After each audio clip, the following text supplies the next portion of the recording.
Hallo, ich bin der Manuel Schad von SRS Sports. Heute sind wir im Teil 4 unserer Helden in Strumpfhose. Helden im Motorradhose, das lassen wir mal drin. Die beiden Piloten, die lassen es richtig krachen. Ihr werdet in diesem Teil Abenteuer, Lifestyle, Adventure, alles sehen. Es wird richtig geil. Schaut es euch an, es ist total spannend.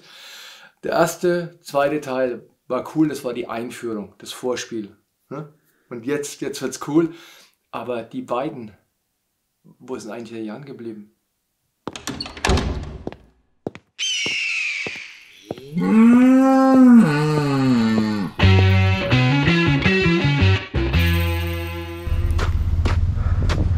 Kein Meter gefahren, schon am Arsch.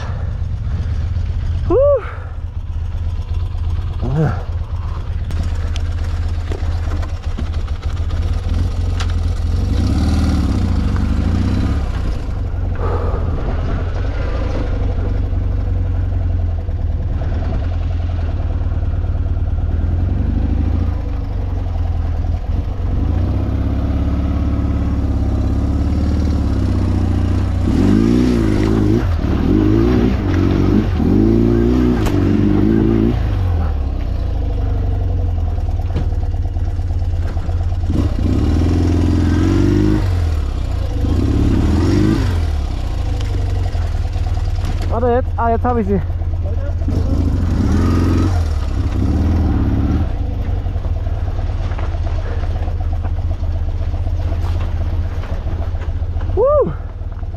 Einfach.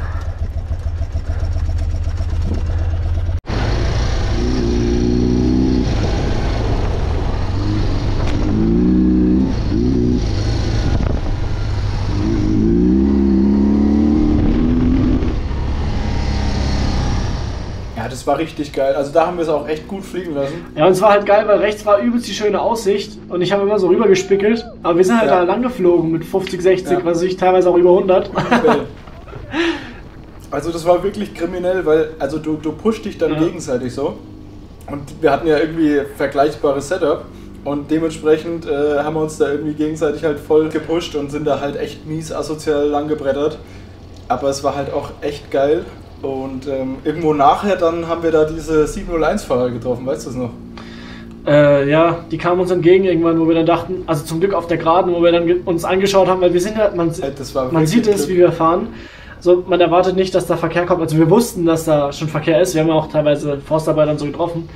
Aber nichtsdestotrotz, du kommst halt da irgendwann in den Tunnel und ich habe halt versucht, dem Johannes hinten dran zu bleiben. Ja? Und man muss halt auch sagen, ne, der Reifen oder das Moped insgesamt, es hat so eine gute Traktion gehabt auf dem Weg.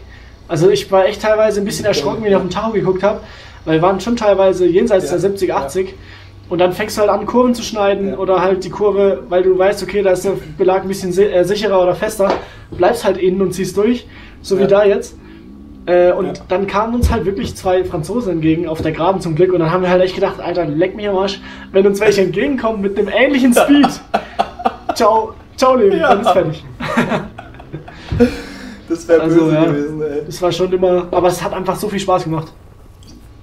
Ja, übel. Und also auch vor allem, was du auch gemeint hast mit dem Grip, das fand ich auch krass, dass wir da einfach, man sieht es ja im Video, das war so viel Matsch und so viel Dreck und Schotter und alles nass. Und immer wechseln vor allem. Wir sind da einfach wirklich, und wir sind da so schnell durch und das hat eigentlich vom Grip, also es war echt, der Reifen war perfekt dafür.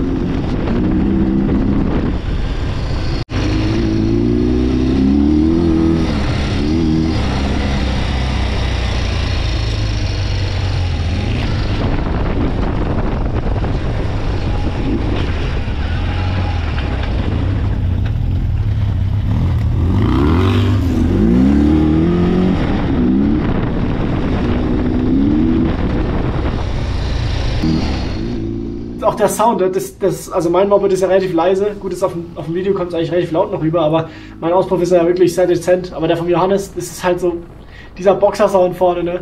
Und teilweise dann in diesen Felswänden drin, das hat einfach so gepusht, diesen Sound zu hören und dann so selber, wenn die Boxer so im gleichen Drehmoment quasi hochgedreht haben, also im gleichen Drehzahlband, das war so geil. Ja. Also war schon kriminell geil. Echt geil. Und also das Schlimmere war der Asphalt tatsächlich, weil der war dann echt zwischendurch richtig rutschig. Und auch von Blättern und Zeug und von den Bäumen so moosartig, das war immer richtig ekelhaft.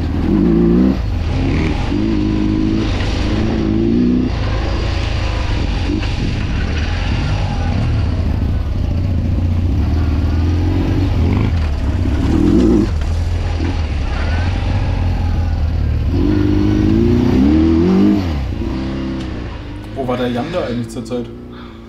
Ich bin da irgendwo alleine rumgegangen. Du bist ausgewichen. Ja. Machst du das dann jetzt mit der GS, die du jetzt hast, dann auch so, oder? Das kommt drauf an. Wenn die umfällt und du da wieder 2 Tage lang rumschrauben musst, dann wahrscheinlich schon. Aber ansonsten würde ich die, glaube ich, ein bisschen vergewaltigen. Weil ich meine, du kannst ja also auch ein bisschen testen. Also ich würde sagen, dass das schon das Ziel sein sollte, dass wir dann nicht getrennte Wege fahren müssen.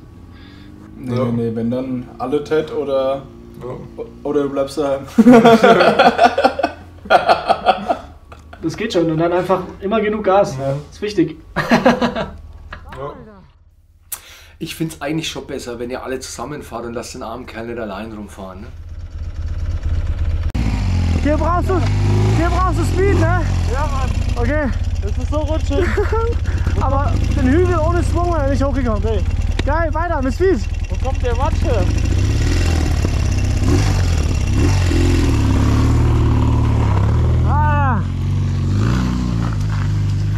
Okay.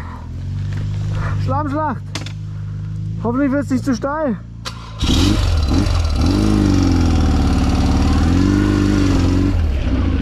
Weiter. In die Grillzahl. Viel Grip.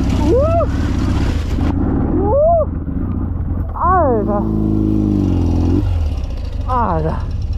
Das ist rutschig. Es war halt einfach auch zwischendrin so viel Wasser da drin, dass es einfach, da sieht man es. Einfach, du bist gerade ausgefahren, das Moped einfach vorne wusch weg. Ja, weil diese Spuren da sind und es zieht dir einfach das Rad weg. Du lenkst woanders hin und das Moped macht was komplett anderes und dann machst du nichts, da kannst du Gas geben, bremsen, das ist egal. Das ist halt einfach, und dann bist du schon den ganzen Tag unterwegs, das sieht man ja, ne? Sonst das Moped aufheben, kein Problem, ne? Aber du bist da einfach so platt, weil du den ganzen Tag schon voll konzentriert und immer gucken, wo geht die Kurve hin, ne? Kann man da schnell fahren, muss ich bremsen, schneller, hoch, runter, links, rechts, was. Das Ding ist halt auch, wir sind da ja relativ weit abseits von Ortschaften und so, ne? Wir sind halt da durchgefahren und immer weiter. Wir haben ja keine Pause gemacht, also wir haben hier und da mal kurz angehalten, das Moped aufgehoben, aber wir hatten kein Essen dabei, ich hatte ein bisschen Trinken dabei. Aber dadurch, dass wir halt auch so konzentriert die ganze Zeit da durchgeballert sind und uns gegenseitig so gepusht haben, haben wir halt voll vercheckt, dass es halt auch schon relativ spät wurde dann irgendwann. Und wir halt auch die ganze Zeit gar nichts gegessen haben. Ja. Und dann irgendwann sind wir da aus dem Wald rausgekommen in so eine Imbissbude, ja. Und dann plötzlich ziehst du einen Helm aus und setzt dich hin im Warmen und dann ziehst du jetzt so den Stecker, dann bist du so fertig, weil du einfach den ganzen Tag durchfährst wie so ein Behinderter. Ja. Ah, das war einfach so geil. Wenn ich das sehe, habe ich gerade schon wieder richtig Bock. Ja, aber zu viel Ritz haben. Sobald es einmal dreht, ist fertig. Krank, Alter! Ja, geil. Ah, herrlich.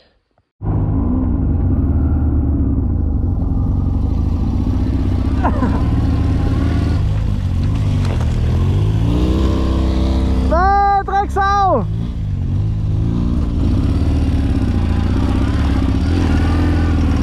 So eine Drecksau!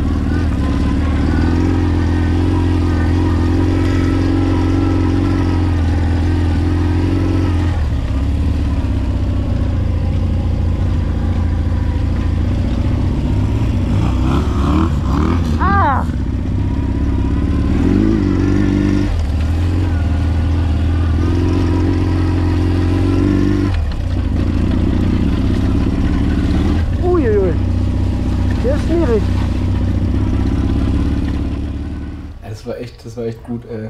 Und also niemand hat sich da irgendwie, also es ist echt fast unvorstellbar, gell? Also keiner hat sich da irgendwie beschwert oder irgendwie, was soll das? Also wenn Leute überhaupt da waren, dann haben die alle gemeint, irgendwie, geile Mopeds, wo fahrt ihr hin? Ja, cool. Ja, es ist da ja auch komplett legal, also da gibt's ja, die Leute fragen ja, wieso macht man das? Also die wundern sich, dass man ein Motorrad reißt, so die kennen das ja nicht. Also gerade in Bosnien haben wir es ja auch ganz oft erlebt, die fragen dann ja, was ist da dran geil oder wieso fährt man jetzt nicht einfach Teerstraße, ist doch viel einfacher so. die verstehen es gar nicht, weil die kennen es nicht. So, das ist echt ganz faszinierend. Ah, Drecksau!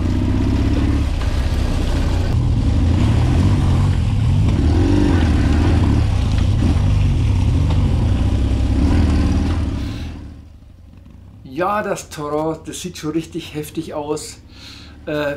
Vincent muss richtig Dreck fressen. Den habt ihr ganz schön eingematscht. Heftig! Heftig!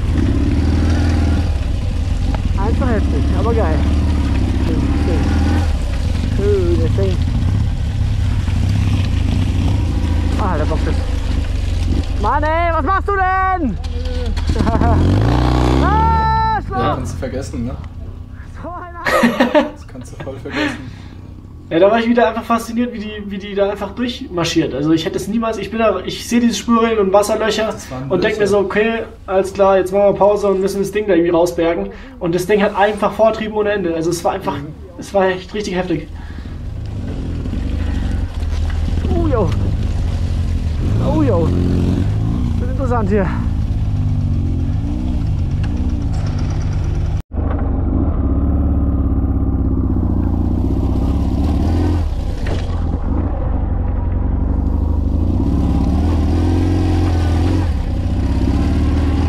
Aber ganz locker.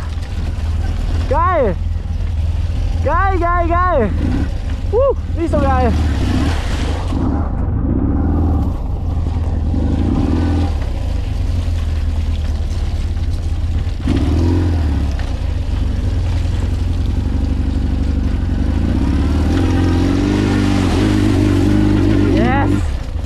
Sehr geil, die fährt einfach durch. Macht ja gar nichts.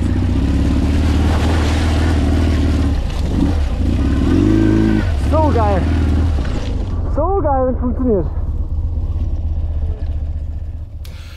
Solche Aktionen, die sind schon echt gefährlich. Habe ich selbst auch schon erlebt. Ich bin auch schon mal quer über die Brücke und neben einem Lampenmast zum Stehen komme. Passt ein bisschen auf.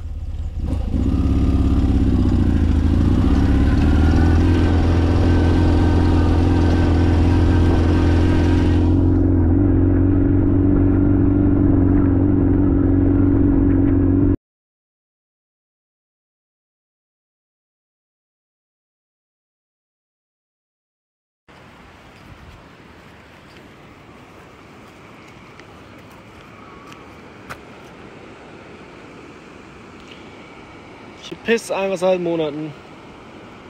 Das hier war eigentlich gar kein Bach mehr, das war ausgetrocknet. Ja, was ist das? Das weißt du, oder? Das geht dich gar nichts an. Ich glaube, ich aber nicht bei seiner Arbeit. Alter, wie viel Energie man verwenden kann für so einen Scheiß.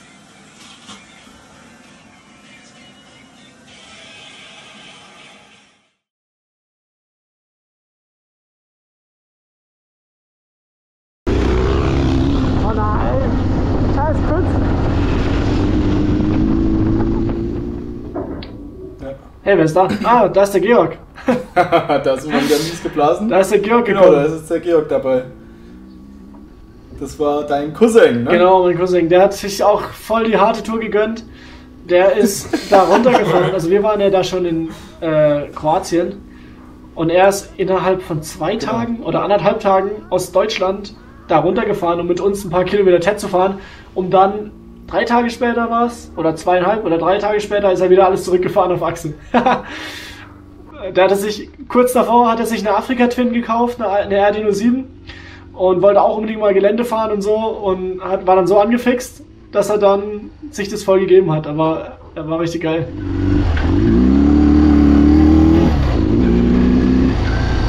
Das war ein spontanes Ding, weil er ja das Ding gekauft hat. Also er hatte davor nur eine Straßenmaschine.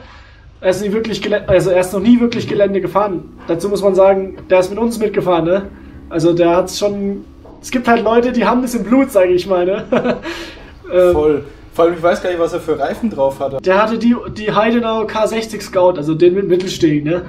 Also wirklich so ein Scheißreifen eigentlich für Gelände. African Twin war zu meiner Zeit auch schon ein geiles Motorrad. Habe ich dann auch immer African Queens immer so auf der Seite und die Heftchen durchgeblättert. Hat mir auch gut gefallen.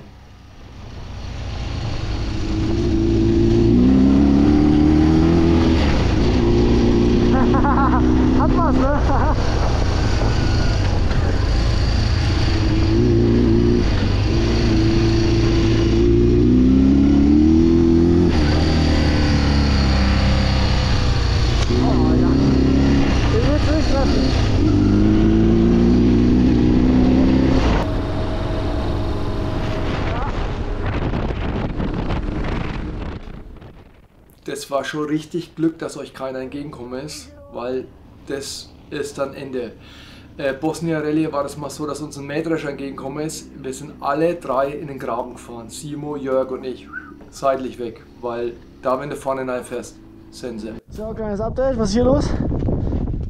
Da war jetzt kurz bei uns Schrauberstopp, weil wir irgendwie alles gekillt haben, ne? Ja, diese schnellen Passagen, da sind wir so einen Feldweg gefahren. Wirklich lange Zeit, schnelle Geschwindigkeiten. Der war auch relativ gut, aber zwischendrin waren immer so Schlaglöcher und auch so kleine Unebenheiten und dadurch hat sich der Endantrieb tatsächlich gelöst beim Johannes. Und was ich damals... Ja, ich habe da fast... Ja genau, was ich noch nicht wusste, bei mir hat sich auch der Endantrieb gelöst, aber die Innenseite, also der Deckel vom Endantrieb, der war beim Johannes da auch schon lose. Da war ja auch schon Öl unten. Genau. Also das war so die Krankheit bei uns. Gerade diese steinigen Sachen, die man da auch sieht. Irgendwie durch die Lastwechsel und die Temperatur hat es einfach gelöst. Diese Schläge. Aber seitdem wir es dann nachher festgeklebt haben, hatte ich bis jetzt keine Probleme mehr. Ja, ich auch nicht. Übertreib's nicht, ne? Wenn die ab ist, ist auch nicht gut. Nach fest kommt nämlich ab. Okay, aber ansonsten laufen die Mühlen. Meine Vergaser sind ziemlich voller Wasser. Oder mein Luftfilter. Also Vergaser auch. Sonst geht es hier mies ab. Feldwege, hohe Geschwindigkeiten. Ohne Rücksicht auf Verluste. Das Wetter wird besser. Da hinten sieht es gerade scheiße aus, aber wir fahren dahin, wo die Sonne ist. Geil. Over and out.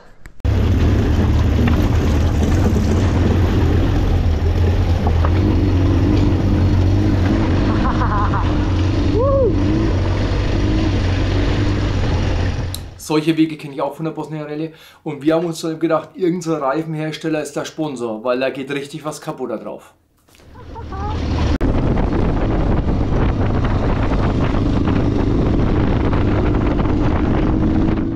Ah genau, und wenn man mich da jetzt anschaut, da sitze ich ein bisschen dumm drauf, weil ich da glaube ich nur noch einen Gaszug hatte. Da hast du den Gaszug eingeklemmt. Genau, da war ich glaube der linke Gaszug war kaputt und deswegen liege ich so drauf, weil ich da, also mit einem Zylinder kommst du nicht so wirklich vorwärts und dann habe ich immer mit der einen Hand den anderen Zylinder Gas gegeben, damit wir da irgendwie weiterkommen. War ein bisschen kriminell, aber es hat funktioniert. Ja, ich glaube, dass das auch einer der Gründe war, warum deine Kurbelwelle dann jetzt den Geist aufgegeben hat. Mit einem Gaszug fahren, das ist nicht wirklich gut für den Motor. Da ist es dann so, dass der Gleichdruckvergaser eigentlich gar nichts mehr funktioniert, weil sich der Kolben nicht heben kann. Und dann ist die Kurbelwelle auf einer Seite belastet. Das ist aber nicht der Ursprung für einen Motorschaden, sondern das macht den Motor einfach nicht besser. Beim Johannes war es der fehlende Öldruck einfach, weil es oft auf der Seite gelegen war. Da habe ich am Abend auch gar nicht überlegt, da sind wir einfach runtergefahren.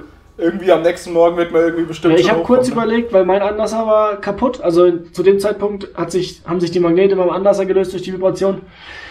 Wir sind dann runtergefahren und unten gab es eigentlich keine Möglichkeit, die anzuschieben oder so. Und Kicken ist immer ein bisschen 50-50 Chance, ob es funktioniert.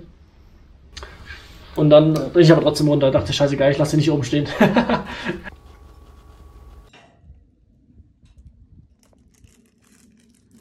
Der Jan übrigens hat sein Moped oben stehen lassen, in der Hoffnung, dass es jemand mitnimmt. Der Schlüssel hat sogar noch gesteckt. Ich habe immer einen Schlüssel stecken lassen. So, Update Tag 5. Was ist Phase hier? Jetzt wird hier Scheiß gepackt. Und dann dürfen wir die Mopeds hier hochzurren. Einmal die und einmal die. Da geht die Batterie nicht mehr. Kaputt. Hier geht nur ein Zylinder, weil der Gaszug sich hier am Lenkanschlag verklemmt hat und der Gaszug jetzt immer stehen bleibt. Zudem haben wir massive Probleme mit unseren Endantrieben. Ja, meiner geht wieder. Seiner wollte sich verpissen, der war einfach lose. Bei mir hat sich komisch angefühlt. Bei mir hat es einfach nur Öl gepisst und ich dachte, vielleicht war zu viel drin, Simmering rausgedrückt, dies, das. Hat sich herausgestellt, dass sich Innenseite vom Antrieb haben sich 3 Schrauben rausgeschraubt, waren komplett lose, deswegen hat sie Öl verloren. Mein Endantrieb hat jetzt relativ wenig Öl, glaube ich, nur noch. Das müssen wir jetzt mal gleich nachfüllen. Wir suchen jetzt einen, der hilft uns, den Gaszug zu reparieren, der hat eine Werkstatt. Also eigentlich hat er keine mehr. Aber er hat eigentlich keine mehr, aber er hat eigentlich zugemacht, weil er eigentlich in Rente ist. Aber der ist noch in Google gelistet und eigentlich hat er auch noch ein bisschen Bock. Und ab dem Punkt, wo er gehört hat, alte BMW, alte Zweiventiler, okay, dann kommt halt rum. Genau, und da hoffen wir, dass er uns hilft. Ich muss auch, mein Gaszug ist auch komplett schwergängig. Der vom Georg an der Afgratwin auch. Die Mopeds haben gestern durch die tiefen Pfützen, glaube ich, einfach überall Dreck reingekriegt. Das heißt, heute ist erstmal ein halber Tag, glaube ich, ein bisschen schrauben, Mopeds wieder auf Tour kriegen und jetzt dann hier hochbringen. erstmal hier hochbringen. Ich zeige es mal kurz, hier ist ein bisschen asozial steinig. Es ist immerhin relativ trocken. Oh, wir sind hier gestern Abend bei eingehender Dunkelheit runtergefahren und wir dachten, wird schon gut gehen. Es ist hier gar nicht so schlimm. Das erste Stück ist schlimm, mit einem Zylinder halt nicht so geil. Ich hoffe, ich kriege mal einen angetreten, dass ich hier hochfahren kann, weil schieben habe ich eigentlich keinen Bock. Ja, ne? Und dann Rest sehen wir dann später, ne? Wie viel wir jetzt hochgeschafft haben. Ja. Lass mal den Arsch rumheben. Wir ziehen sie hinten rum. Warte kurz. Warte. 1, 2, 3. Ja, nochmal 1, 2, 3. Ja, jetzt kannst du rückwärts rollen. Ja. Ja. Noch ein Stück. Ja.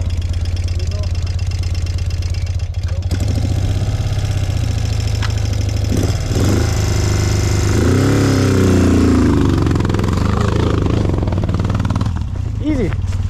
Perfekt. Immer.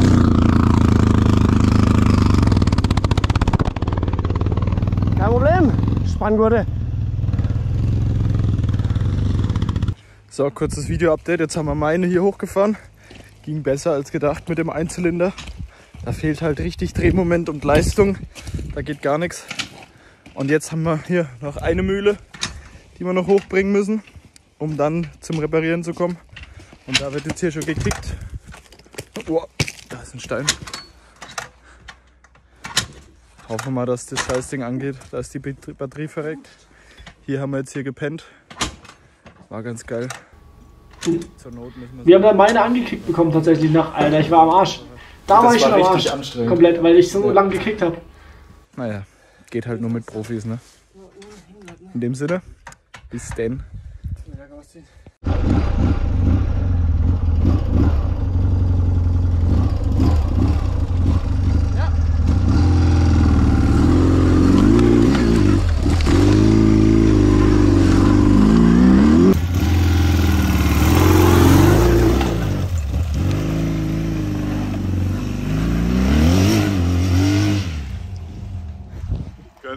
Ja, ich habe so lange gekickt die ganze Zeit und es war halt auch schon warm da morgens. Ich war echt komplett am Ende, als ich da oben war. Aber da hat man dann eigentlich so den Regen hinter uns, ne? Da war dann das Wetter gut ab da. Ja, genau. Zeig mal deine alte Birne. Die ist doch noch gut, oder? Ich glaub's auch. Ist auch nur minimal grün. Ja. Ist vom Wald. Ja, ja. Farbe. Ja. Zeig mal da vorne. Dem geht's auch noch gut. Was macht der da hinten? Warum hat der so ein Vorderrad drauf? Meine Stiefel extra angezogen. Ja, Sicherheitsschuhe.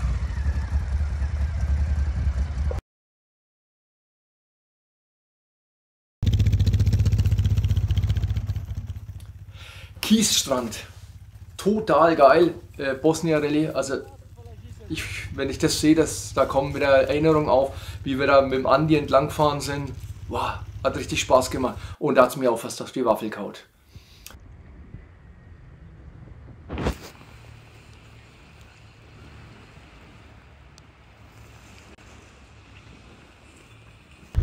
Alle Mopeds laufen wieder. Noch kurzes Bild am Strand, bevor meine ausgeht. Mein Anlass ist am Arsch. Und jetzt geht's auf Richtung Bosnien. Geil. Ja. So, mal schauen, was der Scoutmaster hinten kann.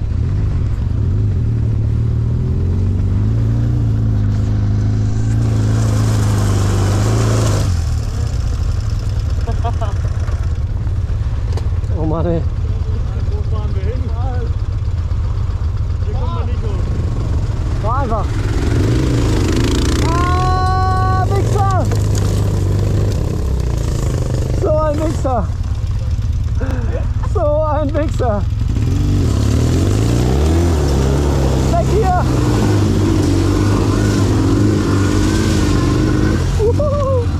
Wir müssen links rum.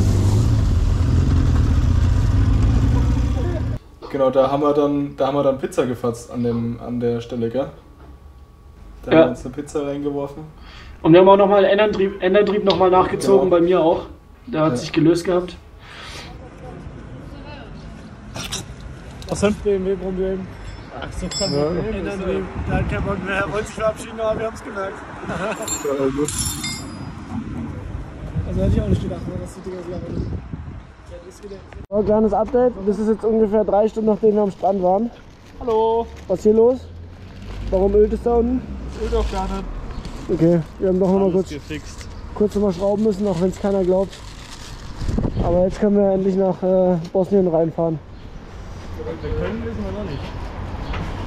Wir versuchen es. Das ist Vorschrift in Bosnien, dass man wegen Schwarzlicht und so. Jawohl. Hier passieren so viele Sachen. Man könnte den ganzen Tag hier stehen und würde den ganzen Tag was erleben. Ja, was soll ich mit deinem Zebra? Das ist dein Zebra. Dann nimm mal dein Zebra. Stellst du da rein? Verliere ich's? Dann hast du es dabei. Nee. War das nicht, hast du dich dumm geschwätzt? Er hat recht. Du musst es flächig machen, dann klang es besser. Du musst die Fresse halten, wir müssen jetzt los. Die haben die Hosen verwechselt. Da unten liegen ölige Tücher, wie kann das passieren? Die sind nicht von uns, die waren da schon. Alles klar. Genau, und dann kam ja schon die Grenze Bosnien. Ich glaube, da ist der Georg ja vorher, oder nee, bis dahin ist er noch mit. Bis dahin ist er noch dabei. Genau, da haben wir noch übernachtet am See, ja? Im Bergengebiet. Wienfeld.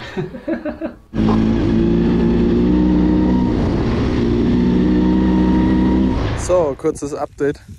Jetzt ist hier unser Schlafplatz mit Feuer. Wir sind jetzt in Bosnien. Zelt aufgeschlagen und jetzt ist kurz vor 12. Jetzt gehen wir hier pennen. Feuer sollte noch ein bisschen brennen, dass wir die Bären und die Wölfe ein bisschen weghalten. Morgen geht es dann wieder direkt weiter. Oh, was?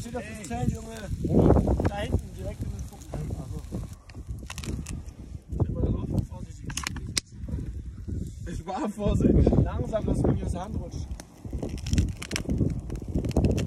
Ja.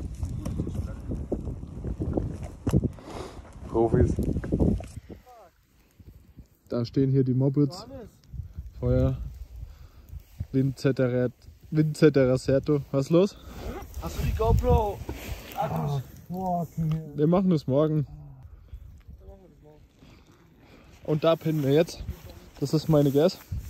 Da ist der Jan. Guten Tag. Kuckuck. Wie deine Hurensohn. Das ist meiner. Der ist dick. Und das ist mein Bruder. Geil. Bis dann.